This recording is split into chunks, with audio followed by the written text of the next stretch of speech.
درود بینندگان گرامی، نشر برنامه موضوع روز است از تلویزیون تاجیکستان. منظور شما استقلالیت نعمت بی‌بها است که اراده آزادی سیاسی ملت را در مسیر تاریخ دلیل است یا اینکه واضح میکند و طوری که دانشمندان اظهار می‌دارند در شرایط برخورد منفعت‌ها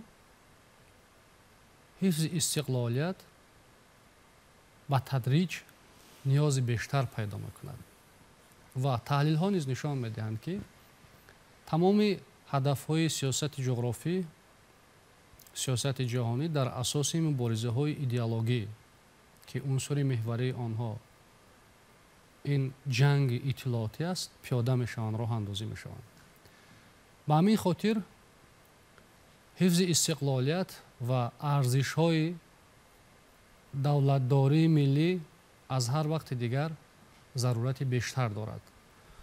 حالا در این خصوص صحبت داریم با ناظم محمدی‌زاده، دиректори Институти фалсафа, сиёсатшиносӣ ва ҳуқуқи ба номи Баҳоуддинови Академияи Миллии Илмҳои Тоҷикистон, Рустам Ҳайдарзода, директори Институти омӯзиши масоили давлатҳои Осиё ва Аврупо ва Хуршед Зиёӣ, муовини директори Институти фалсафа, сиёсатшиносӣ ва ҳуқуқи Баҳоуддинови Академияи Миллии Илмҳои Тоҷикистон.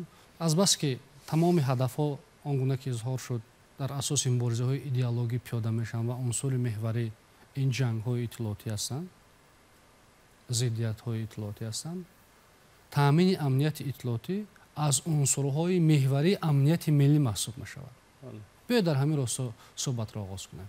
استقلالیت مهمترین دستاوردی ملی ما به حساب می رود و استوارگردانی و این ارزشی بلند تاریخی مستحکم گردانی و اون از هر یک خلق و ملت تلاش های زیاد را تقاضا می کند.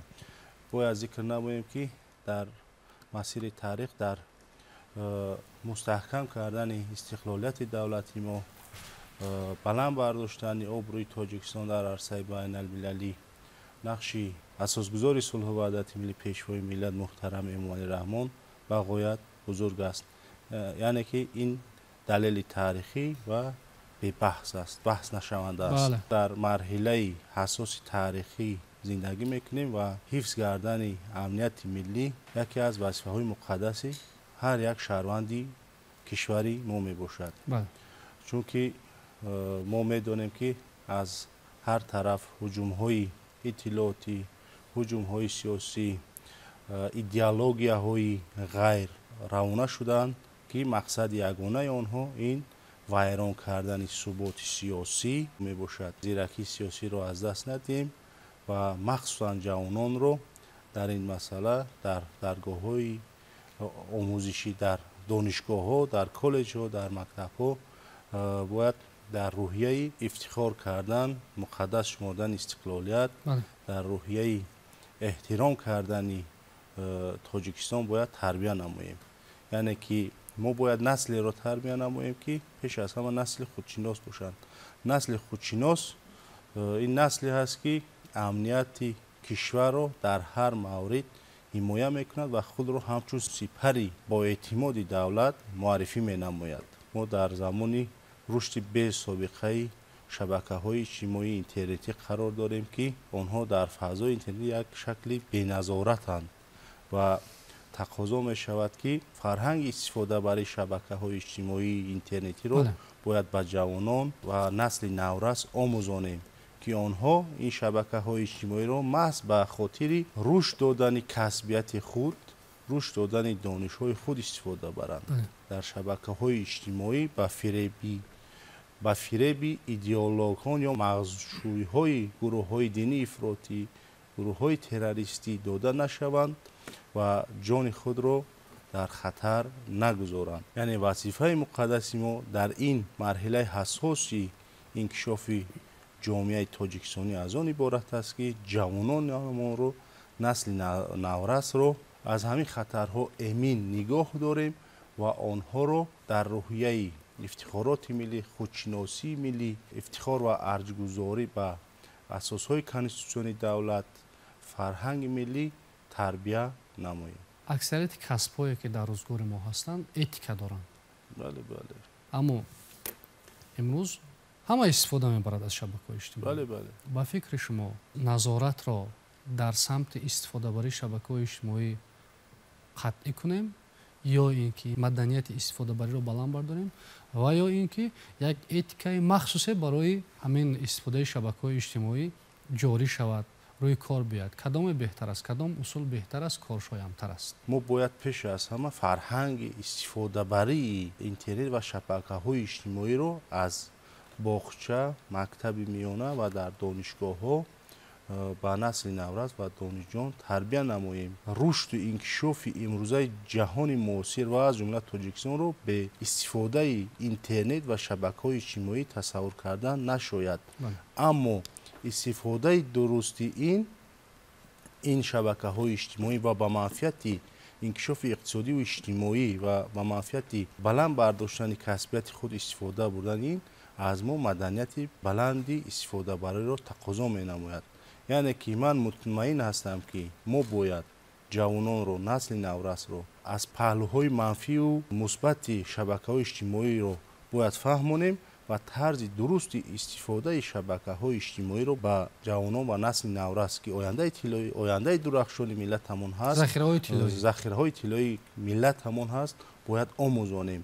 танҳо дар ин маврид мо метавонем муваффақ шавем дар як ғазои таҳоҷуми фарҳангҳо, бархурди фарҳангҳо, бархурди қудратҳо қарор дорем. бархурде ки ҳадафи қутбсозӣ дорад. бале, ҳадафи қутбсозӣ дорад ва дар ин маврид хоҳем нахоҳем кишварҳо, қудратҳои манфиатдор кӯшиш менамоянд ки фазои фарҳанги моро, фазои иҷтимоии моро тавассути шабакаҳои иҷтимоӣ бо роҳи фиреб ҷалб кардани ҷавонони мо ба гурӯҳҳои тундрав, ба гурӯҳҳои фиродгаро истифода баранд. сохторҳои қудратӣ, сохторҳои дахлдор бояд зиракиро аз даст надиҳанд ва назорати шабакаҳои иҷтимоиро дар ин марҳилаи инкишофи муосири Тоҷикистон пурзуртар намоянд. чунки беназорат мо шоҳид ҳастем ки беназорат гузоштани ин фазо танҳо ба зарари кор аст ва танҳо ба зарари мо мешавад ва назорати ҷиддӣ ба фоидаи кор ва ба фоидаи инкишофи иҷтимоиву иқтисодии чӣ кишварамон ва чӣ минтақа хоҳад гашт. ташаккури зиёд. ҳамон гуна ки изҳор доштед тавассути пароканда кардан ё ҳамагир кардани иттилоот манфиатҷӯён мехоҳанд ҳадафҳои худро амалӣ кунанд. як мафҳум аст дар ҳамин сам дар ҳамин росто империализми иттилоотӣ мегӯянд ё салтанати иттилоотӣ. яъне вақте ки иттилоот якдаст мешавад, аз як манбаъ паҳн мешавад ба кораи замин ва дигар манбаъҳо аз ҳамин манбаъи ягона истифода мебаранд, албатта ки манфиатҳо дар он ҷо пушти парда нигоҳ дошта шуданд. вақте ки ғасбгарои иттилоотӣ мешавад, ки салтанати иттилоотӣ мешавад, бешубҳа роҳ меёбад ба структура ё сохтори шуурӣ муқаррарии ҳар як ҷомеа. барои ҳамин бисёр хуб аст ки он гуна ки изҳор доштед, ҳам сатҳи маданияти истифодарӣ баланд бардошта шавад, ҳам назорати қатъӣ низ ҷорӣ карда шавад. ин ки этикаи муайян бошад, ин ҳам дар санадҳои меъёриқии мо, дар консепсияи мо, дар қонунҳои мо пешбинӣ шудааст. вобаста ба ҳамин масъала ки дар ҳамин шароит, дар ҳамин вазъияти ҳассос, мураккаб ки ояндаи ҷомеаи ҷаҳон мақсад дида нашаванда аст, метавонад норошан бошад то як ҳадди муайян, кадом арзишҳо ё ин ки ҳифзи кадом арзишҳо ба таҳким ё ин ки пойдории давлатдории миллӣ оварда мерасонанд, ё ин ки ҳифзи арзишҳои миллӣ дар таҳкими давлатдории миллӣ чӣ нақш доранд? ташаккури зиёд, саволи хеле бомаврид аст. ман суханронии худро аз иқтибос аз паёми навбатии президенти ҷумҳурии Тоҷикистон ҷаноби оли муҳтарам Раҳмон оғоз мекунам ки таъкид карда буданд ки дар шароити тезутуншавии вазъияти ҷаҳонӣ ва мураккабшавии вазъи иқтисодӣ ва геополитикӣ дар минтақаҳои гуногун маҳз давлатҳо боқӣ хоҳанд монд ки дар он ҷо ваҳдати миллӣ таъмин шудааст, ваҳдати миллӣ таҳким мекардад. ба ҳамин хотир ҳар як миллат як ҳадаф дорад, сохтани давлати худ. вақте ки давлати худро сохт, کوشش میکند که به استقلال کامل سیاسی خود رسد. استقلال دولتی و استقلال دولتی در نوبت خود البته از چند عنصرهای خود عبارت است. در اونجا هم استقلالیت فرهنگی، هم استقلالی اقتصادی، هم استقلالی مثلا سیاسی و مستقلیت در پیشبردی سیاست داخلی و سیاست خارجی عمل میکند. در همین حالت ما میبینیم که ما باید به دو چیز اهمیت دهیم. یکم حفظی استقلالیت خودمون، استقلالیت سیاسی دولتی تاجیکستان، و دوم تامین و تکمیل و تحکیم وحدت ملی در جامعه وابسته به همون خطرهایی که از بیرون با ما تهدید میکند. چی باید کرد؟ البته هر یک شهروند باید از کودکی در یک روحیه تربیت شود که پیش از همه روی افتخار ملی، دوم صمیمیت در خدمت نمودن با وطن، سوم البته صداقت نشان دادن برای بهره رشد وطن و مداوم پیروی نمودن از همون سیاستی داخلی دولت که اون را البته در پیام های پرزیدنت در آن نوشته می شود، درج می گردد. و ببینید امروز ما شاهد آن گشتیم که دولت های گوناگون گویا استقلالات را قبول کردن، مستحکم بودند و حتی از جهت اقتصادی بقوت بودند، لیکن سبب اون که نتوانستند در داخل کشور اون وحدت یگانه ملی رو تامین نمایند و نتوانستند یک مفکوره عمومی داشته باشند که تمامی مردم در اطراف این مفکوره متحد گردد، آنها این دولت‌های پرقدرت امروز ما می‌بینیم هم در فضای پس و شوروی پای در پای تدریجاً استقلالیت خود را از دست دادند و امروز زیر تاثیر هدف‌های ژئوپلیتیکی گیاه‌خواری بر قدرت ماندند و تاجیکستان خوشبختانه با آمدن پیشوای ملت جناب عالی مطمئن رحمان عرصه سیاسی در اوایل سال‌های 90 عصر گذشته ما توانستیم از همون ماجرای یا که مسیر خطایی که رفته ایستاده بودیم برگردیم. یعنی که اون را یک مانع ساختیم. اون کس یک کانسپت رشدی ملت را داشتن، استراتژی داشتن، استراتژی که دولت باید چگونه ساخته شود، دولت باید چی داشته باشد و دولت باید در کدام سمت روانه شود و برای استقلالیت چه گفتم دولتی رو تامین کردن و چند استراتژی ملی رو که پیشنهاد شد که یعنی هم به همون تامین نمودن استقلالیت انرژتیکی، امنیت عضوخوری روانه شده بودند. یعنی که اینها با هم توان خیلی نزدیک هستند و با یکدیگر یک رابطه ارتباطی نزدیک دارند. منفعت ملی چی است؟ منفعت ملی اون است که منفعت ملی از دو سطح به نظر من عبارت است. که منفعت ملی که در سطح دولت مثلا حفظ می‌گردد، تامین می‌گردد و دولت کوشش می‌کند که همه طرفا در اونجا خدمت خود را نشان دهد و تامین و منفعت حفظ منفعت ملی در سطح فردم ضرور است. برای چی؟ برای که یک فرد تاجیک وقتی که از بیرون از تاجیکستان می‌رود، وقتی وی می‌بیند که در نسبت تاجیکستان یگان چیزای منفی گفته می‌شود و باید وظیفه‌دار است، رسالتی وی است که در همین جا حفظ نماید ناموس وطن را و اون ارزش‌های ملی که ما داریم و ما میگم با اطمینان کامل که همین نهادی پیشوای ملت هم یک مقدسات ما است، چون که موجود بودن یک لیدر ملی امکانیت میدهد که مردم در اطراف لیدر ملی پیشوای ملت متحد شود. به خاطر چی؟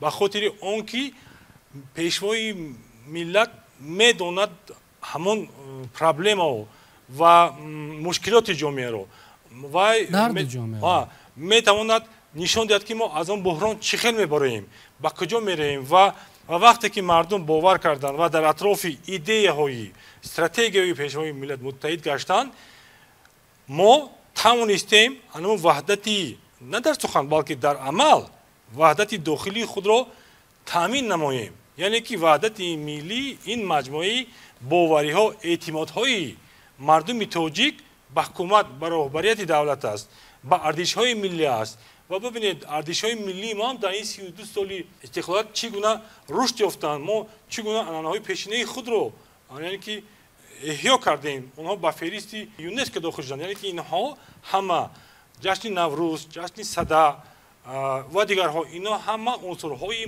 муҳими ҳувиятсоз ҳастанд. ҳувияти миллии моро месозанд. ва мо бинед, мо дар арафаи имрӯз дар наврӯз истодаем. дар ҷаҳонишавии наврӯз ҳам мас ки бо ибтикори пешвои миллати мо муҳтарим сурат гирифтанд, саҳми калон гузоштанд он кас ва имрӯз мебинед фаромилӣ шудааст ва нақши тоҷикон дар онҷа қатъ шудааст. ин чи аст? ин боиси ифтихор аст. ҳар як коре ки ифтихори моро баланд мекунад, моро рӯбаланд мекунад. мо бо рӯҳияи пурифтихори худ метавонем ба насли оянда, ба фарзандони худ як боварии бузургро ба ояндаи дурахшони худ талқин намоем. бо ҳамин роҳ сохта мешавад давлат. бо ҳамин роҳ мо бояд пеш равем. яъне ки ба ҳамин хотир масалан қонун қабул карда шуд дар бораи ӯҳдадории падару модар дар масъалаи тарбияи фарзандон, ки як қисмати тарбияи фарҳангӣ, тарбияи масалан одобу рафтор, чихе шумо гуфтед этика, ино ҳама бардӯши ҳам ҷомеа аст, ҳам мактаб аст, ҳам падару модар аст. ана дар натиҷа мо метавонем ки дар мафкураи кӯдакон аз кӯдакиашон, аз ҳамон овони вайашон анамон арзишҳоро ворид созем, мустаҳкам намоем. ҷангҳои иттилоотӣ як хусусият доранд. ҷангҳои иттилоотӣ танҳо ба он равон шуданд ки мафкураи мардумро дигар кунанд, аввал дар зеҳни онҳо, баъд ки инҳо ба ин иттилооти манфӣ одат карданд, зеҳни онҳо аллакай таъсир мекунад ба рафтори онҳо, ба равони онҳо. ин як система, як низом аст ки дар онҷо ҳамун дар давлатҳои абарқудратҳо махсус марказҳо кор кардаанд. онҳо омӯхтанд ки масалан ба кӯдакон мо чӣ иттилоот медиҳем, ба занон чӣ иттилоот медиҳем, ба намояндаи ин дин масалан чӣ гуна мо бояд талқин кунем ки вай мавқеи худро дигар кунад. ва ба ҳамин роҳ онҳо ба ҳамин дилхо ҷомеаи муосир метавонанд халал ворид расонанд. вақте ки як ҷомеа дар онҷо ваҳдат барҳам хурду як хеле ки пиёла мекафад, баъд пурра кафида меравад, ҷомеам ҳамеха метавонад шикаст хӯрад. аввал рахм мегирад, баъд мешканад. бале, аввал рахм мегирад, баъд майда рафта мегирад. дигар вай роҳи халосӣ нест. барои ҳамин бояд эҳтиёт кард.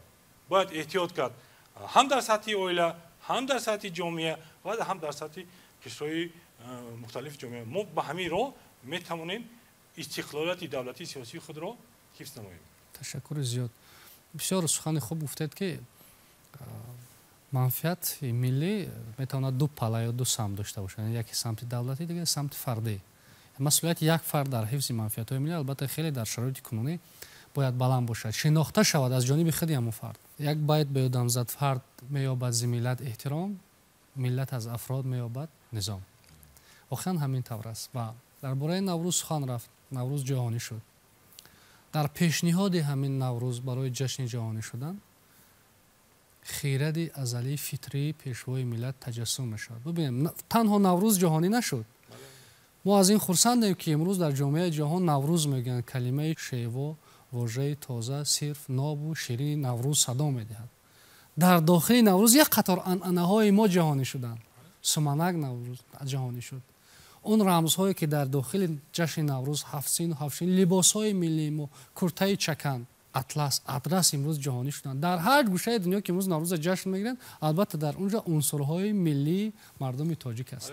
ва ин воқеан хиради баланд аст. биё дар ҳамин хусус суҳбат кунем ки ҳамин унсурҳои фарҳангӣ гуфтем, наврӯз эҳё шуд, сада бо шукӯҳ таҷлил мешавад, ҷаҳонӣ шудан, мергон, тиргон ва умуман шаш мақом ба ҳайси мероси ғайримоддии башарият эътироф шуд.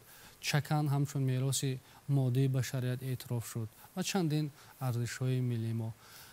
ҳамин арзишҳо, ҳамин унсурҳои фарҳангӣ дар шинохти чеҳраи миллат дар арсаи байналмилалӣ чӣ нақш мебозанд? ташаккур.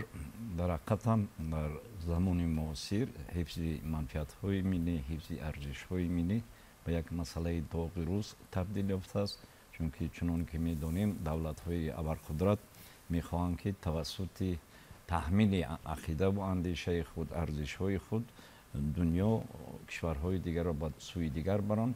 вале хушбахтона ибтидо аз соли 1991 ки ҷумҳурии тоҷикистон истиқлолияти давлатӣ ба даст даровард, تحت راهبری اساسگذار صلح و وحدت ملی پیشوای معظم ملت امامی رحمان سیاستی بنیاد دولتداری ملی پیش گرفته شد. این یکی از راههای مهمترین حفظ هم استقلالیت و هم حفظ منفعت‌های ملی و حفظ ارزش‌های ملی است.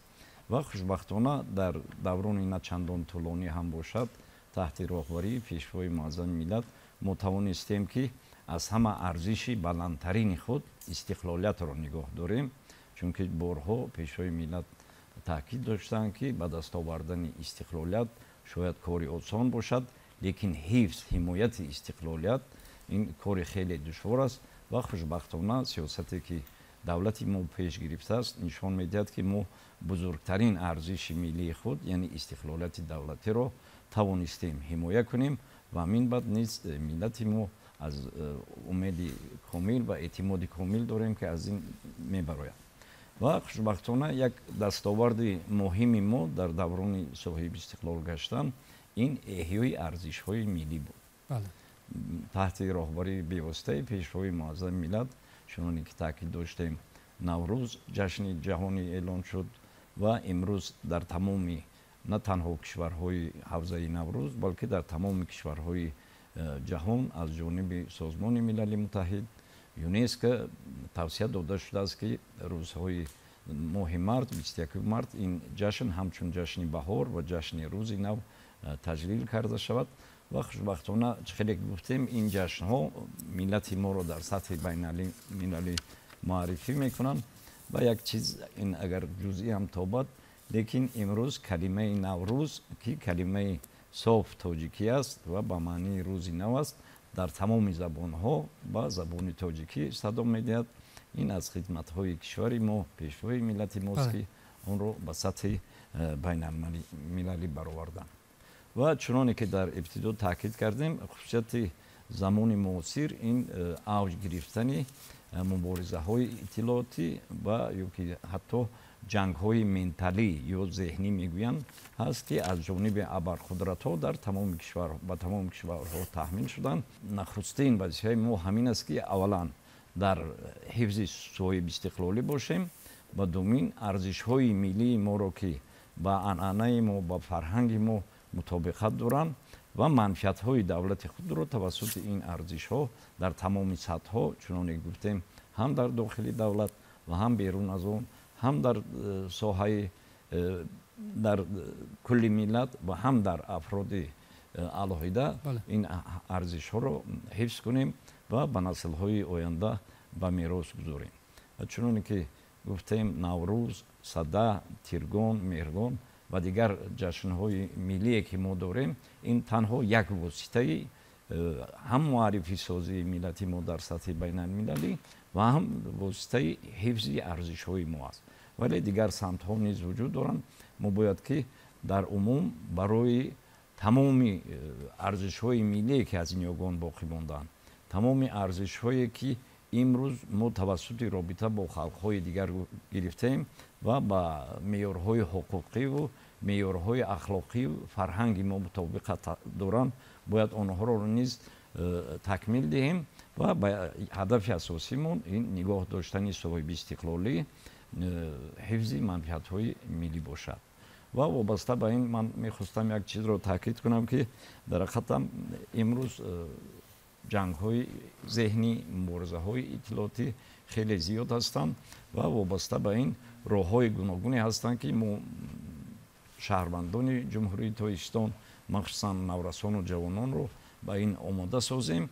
و یک مثال میخواستم از ساحه طب بیارم که برای اون کسلی هایی که به جوانان، کودکان یا نورسان میتوانند آنها گرفتار شوند، آنها یک پروسیدور ترتیبات ایمونیزاسیا دارند، یعنی که امکانی یا که مسئولیت بخشی، ولی یک ساحه هست در طب که ایمونیزاسیا ندارد، این یعنی گرفتن برداشتن جراحت ها یا که تروماتیسم است. همین مبارزه های اطلاعاتی که هستند راه با دارو آنها را توبت کرده نمیشد، پیشگیری آنها را ما باید که در میان نورسان و جوانان خود حتما ایمونیزاسیای اجتماعی گذارونیم، یعنی کارهای فهماندهی و یک راه اساسی مبارزه با گرویش جوانان نورسان و حرکت های نامطلوب این پیش از همه این گرفتن تحصیلات است.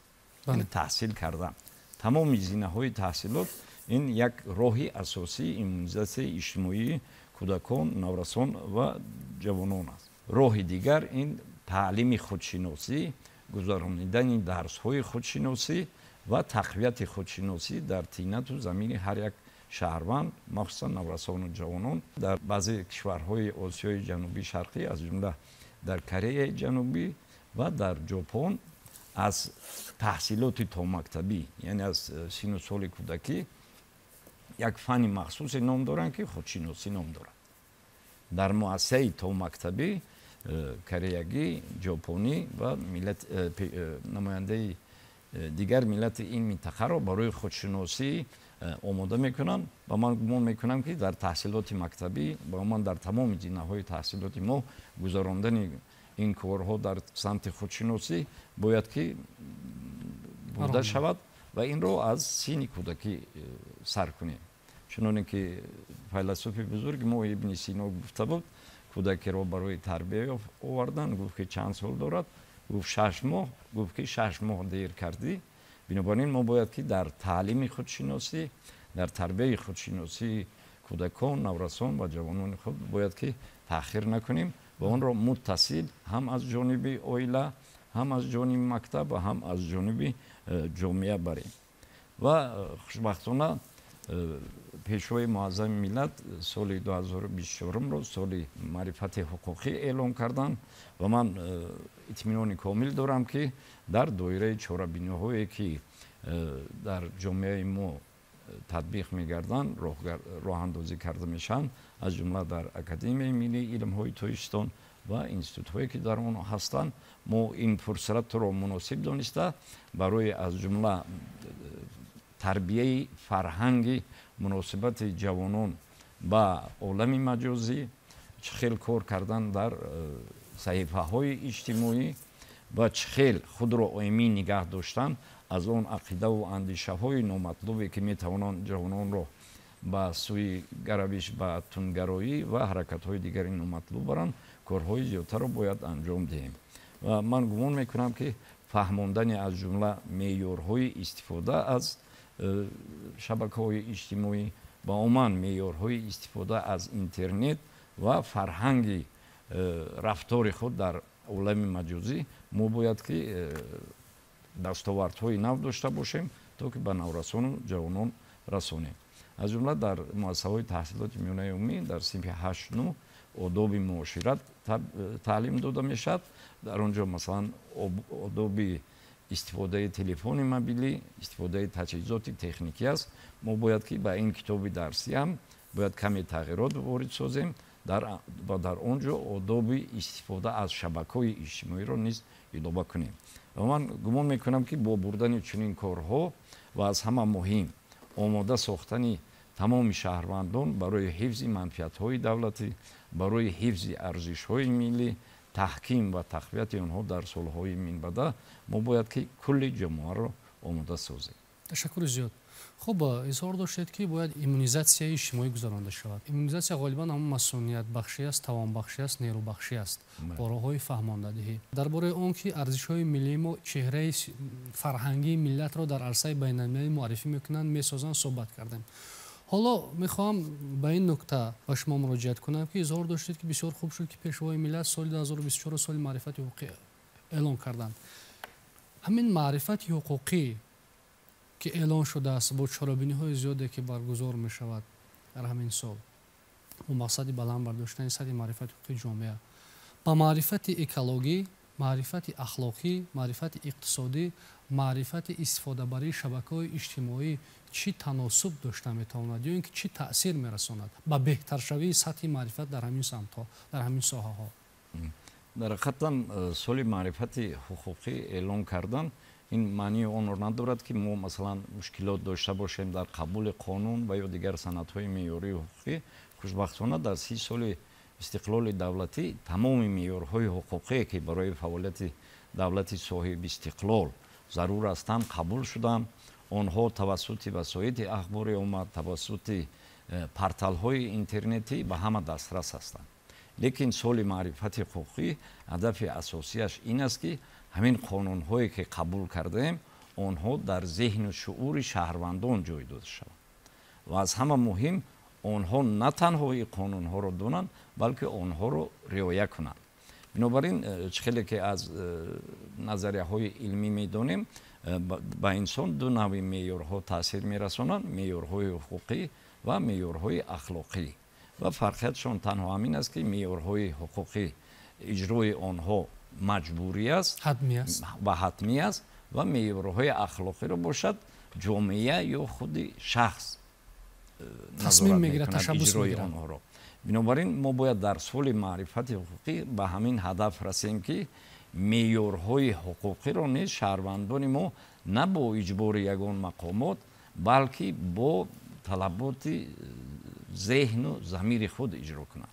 аз хурдтарин меъёрҳое ки масалан қоидаи ҳаракат дар роҳ то супоридани андоз, инҳо ҳама меъёрҳое ҳастанд ки бояд ҳатман риоя шаванд ва аз ин рӯ мо бояд дар соли маърифати ҳуқуқӣ ба чунин ҳадафе расем ки ин талаботи дохилию ботинии ҳар як шаҳрванд гардад. чунки хондан ё ки дастрас кардани қонун кори чандон душвор нест, лекин ба замири худ ҷой додани он ки ин қонун бояд ҳатман риоя шавад, ин кори дигар аст ва умед дорам ки ҳам олимону донишмандон, ҳам омӯзгорон ва умуман аҳли ҷомеа дар соли маърифати ҳуқуқӣ ҳам барои боло бурдани маърифати экологӣ, ҳам барои маърифати ахлоқии наврасону ҷавонон ва умуман кулли аҳолӣ корҳои зиёдро ба анҷом мерасонанд ва мо ба ҳадафи асосии ин эълон доштани соли маърифати ҳуқуқӣ комёб мегардем. ташаккури зиёд. итминон аст ки бо дарки ҳамин мафҳум маърифати ҳуқуқӣ таъсири мусбат мерасад ба баланд бардоштани ё ин ки таъсири мусбат мерасад ҷиҳати ё ин ки дар баланд бардоштани сатҳи некуаҳволии мардум. чаро? вақте ки як фард дарк мекунад ки риояи қонуни танзим, меъёрҳои қонуни танзим ба зиндагии ӯ манфиат меорад, ҳамин аввал ки сатҳи маърифати ҳуқуқии ӯро нишон медиҳад, дуюм ин ки ба сатҳи боло бурдани сатҳи зиндагии мусоидат мекунад, заминаи устувор мегузорад. غالبا همین سطح معرفت حقوقی این طور هم میتواند باشد که یعنی قانونی تنظیم وقتی که پورا درک میشود رعایت میشود، پدر و مادران قانونی مسئولیت درباره پدر و مادر در تعلیم تربیت فرزند را درک میکنیم، همه ما درک میکنیم و اجرای آن را با مسئولیت خود بر ذمه میگیریم. معیارهای حقوقی یا معرفت حقوقی تکیه میکند به سطح اخلاق ما، به معنویات ما، به مسئولیت شناسی ما. یعنی که اگر ما معرفت حقوقی ما در زمینه همون امکانیت های ذهنی خود راه اندازی نکنیم، تطبیق نکنیم، به هدفهایی که در نظر داشته شده است نائل نمیگردیم. برای همین بسیار خوب است که با در نظر داشت اعلان کردن همین سال دیگر سمت ها نیز رشد کنند. درباره چهره فرهنگی مدنی ملت در عرصه بین‌المللی صحبت کردیم. اکنون یک سلسله تشبس‌هایی که پیشوای ملت محترم امانی رحمان در سمت حفظ پیریخ‌ها، تغییرآبی اقلیم و دیگر تشبس‌ها، مبارزه آشتیناپذیر با اکستریمیسم و تروریسم پیشنهاد کردن در عرصه بین‌المللی که صرف تشبس خیرخواهانه در حق بشر است. اینها از یک طرف تاجیکستان را همچون سوبیکت کامل حقوق در مناسبت‌های بین‌المللی نشان می‌دهند، اعتراف می‌کنند، معرفی می‌کنند. از جانب دیگر چهره سیاسی ملت را می‌سازند، بنیاد می‌دهند.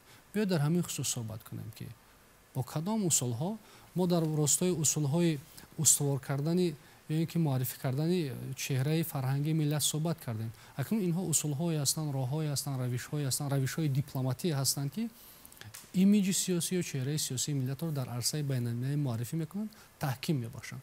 خب در این راستا نگاه شما چی است؟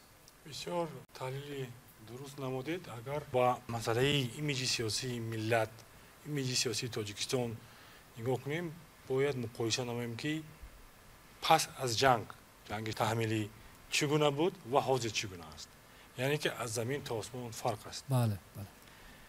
و رویدادهای آخران که در ورزش شدن، در سیاست بین‌المللی شدن، شما دیده ایستید که آبروی ملت تاجیک روز به روز زیاد شده است و در برداشتن آبروی ملت، یعنی آبروی این با همون سیما، با همون چیز тамоман бисёр робита иртибот доранд. бале бале ҳамаси ҳамгузор шуда истоданд.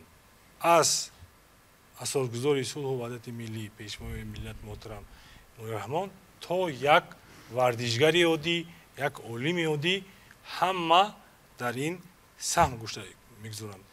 ва албатта ин кори дастаҷамона аст, сохтани имиҷи давлат.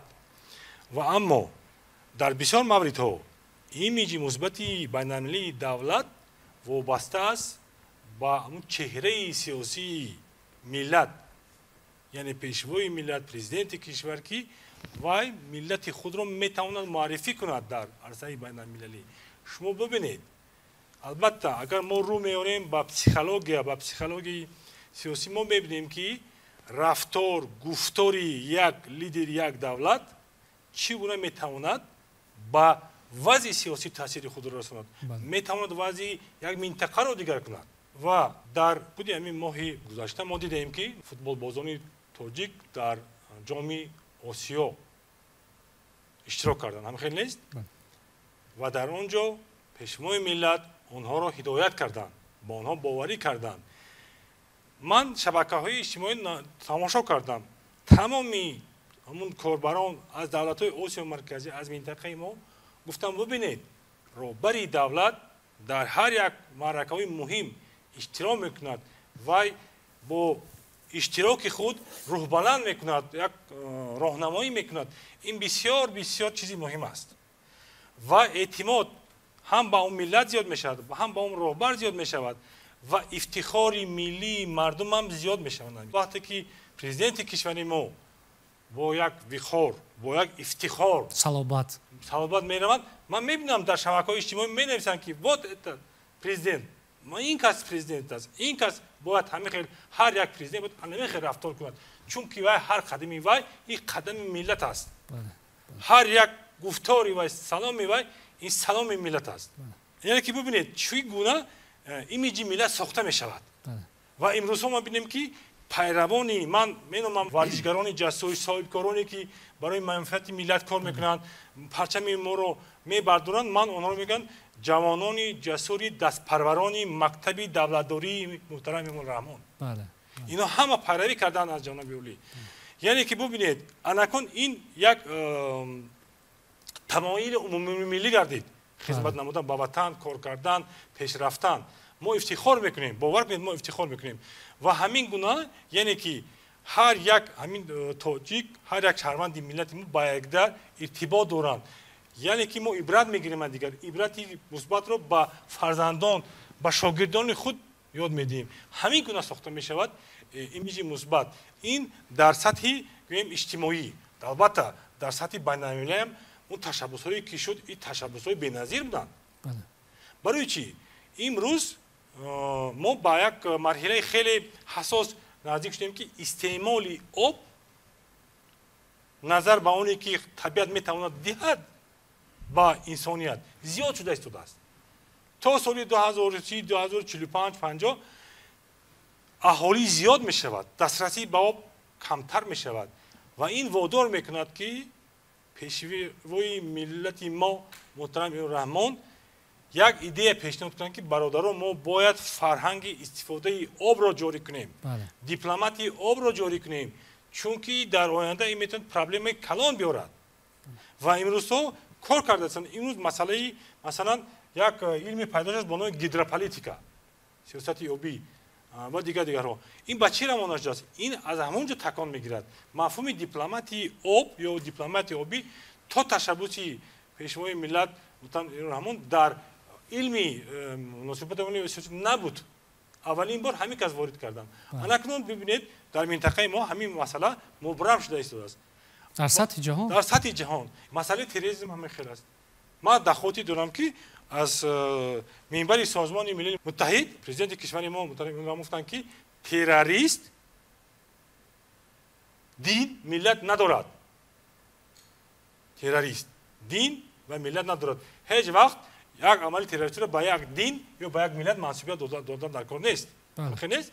ана ин мегӯянд як ташаббусе, як мавқеи мушаххасе буд ки бо ҳамин роҳ ҳам Тоҷикистон дар симои و در شخص حالت که- سیاسی بین‌المللی پرزیدنت کشورمان محترم ایران ایمیجی سیاسیش خیلی بلند شده است، در سطح خیلی عالی است. یعنی که این یک جنبه است. البته در این باره سخن‌ها گفتن بسیار ممکن است، لیکن من گفتم میخواهم که البته همین تمایل، همین روند رو ما باید دستگیری کنیم، ادامه دهیم. ادامه دهیم. هر یک تاجیک، هر یک شهروند تاجیکستان، علیم، دانشجو، موسیقیچی، ورزشگر باید که سهم خود رو قطره به قطره، خشت به خشت ما در اعماری دولت ملی، در ادامه و پیش بردن دولت‌داری ملی خود گذارد. تشکر زیاد. پیشوای ملت با ورزشکاران صحبت کردند و شما درباره ایمونیزاسیای اجتماعی صحبت کردید. همین ملاقات پیشوای ملت با ورزشکاران یک نوع مسئولیت بخشی اجتماعی است، یک نوع توان بخشی است، روح بخشی است که شما در این خصوص صحبت کردید. مرحمت چند اندیشه دارید؟ در حقیقت تشبس‌هایی که با اقدام پیشوای معظم ملت در ساحه آب و بعداً در ساحه پیرخ در سطح بین‌المللی پذیرفته شدن و حال عملی شده ایستادن، یک بار دیگر ایمیج سیاسی دولت ما و ایمیج سیاسی ملت تاجیک رو خیلی هم بلند برآورد و این یک چیزی دستاورد اساسی ما است. و دیگر اینکه تشبس ها در ساحه آب و پیرخ ها نشان دادند که در حقیقت سیاست دولت ما و سیاست راهبر دولت ما خیرتمندانه است و دوربینانه است. در اساس این در علم اصطلاحات نو پیدا شدن، هیدروپولیتیکا، دیپلماتیا در ساحه آب، ولی متاسفانه در از بس که این پرابلم خیلی هم جنبه های دیگر دارد، طبق بعض روزنامه ها که می نگارند حتی درباره علاقه تروریسم در ساحه آب هم سخن میگویند، نوبسته به اون که معیارهای بین المللی است، معیارهای عمومی بشری است، هدفهای رو میخواهند به دست آورند که میتواند مشکلات رو در ساحه آب خیلی زیاد گرداند. بنابراین من گمان میکنم که این تشبس ها باید که از جانب پیش از همه آسیای مرکزی دستگیری کرده شود، چون که چنانه که میدونیم 65% منبع آب ها از پیرخ های ما است، از پیرخ های تاجیکستان است. بنابراین در ساحه دیپلماتیای آب و مبارزه با تروریسم در ساحه آب باید که جمهوری تاجیکستان رو دستگیری کنند، چون که این نه تنها با منفعت تاجیکستان بلکه با منفعت کل منطقه است و عموما با منفعت آرامی و صلح و ثبات در جهان و در منطقه. تشکر زیاد. درباره تروریسم آبی صحبت کردید که همین گونه مفهوم نو در این وارد شده است و تروریسم اطلاعاتی نیز هست، کیبر جنایت ها، این مفهوم های هستند که به هستی جامعه ها تهدید میکنند. از حفظ استقلالیت صحبت کردیم، آمدیم به معرفی عنصرهای فرهنگی، آمدیم به تشبس های بین المللی تاجیکستان. این چرا میفهماند؟ یعنی دولت وقتی که سیاست مستقل خود را براه میموند، سیاست از دو جنبه عبارت است، سیاست داخلی است، سیاست خارجی است. یعنی ما در وقتی که درباره حفظ استقلالیت صحبت میکنیم، به سیاست خارجی نمیتواند باشد. خب باید موضوع با همین جنبه بحث میکنیم که امروز تشبس هایی که جانب تاجیکستان میگیرد درباره بیکار کردن تاثیر منفی همین مفهوم هایی که اظهار شدن چی نقش دارند همزمان در سمت تحکیم استقلالیت، اما گونه که پیشوای ملت تاکید میکنن به دست آوردن. این البته آسان است، اما نگاه داشتن استقلالیت از آن مشکل تر است، مرکب تر است. هم درباره توسعه جغرافی همین ارزش های ملی چی نقش میتوانند داشته باشند؟ اقدام های بین المللی که از جانب پیشوای ملت محترم امام رحمان پیشنهاد شدند و آنها باعث دستگیری جامعه جهان شدند، باعث بلند شدن ایمیج سیاسی چی پرزیدنت کشور و ایمیج سیاسی کشورمان خواهد شد. باید قید نماییم که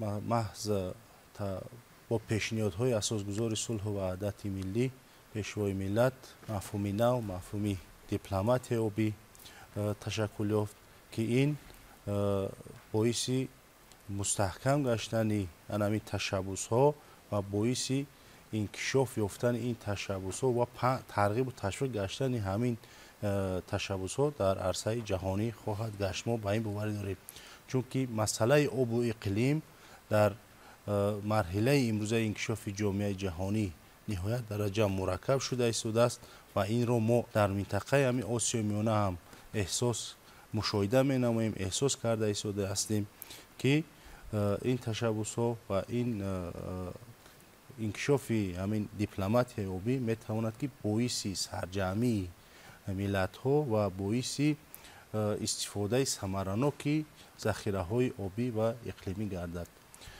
дар ин ҷо устодон дар ибтидо зикр карданд, мутаассифона ҳастанд кишварҳое ки ҳамин аз дипломатияи обиро риоя накарда худсарона аз пеши худ чораҳои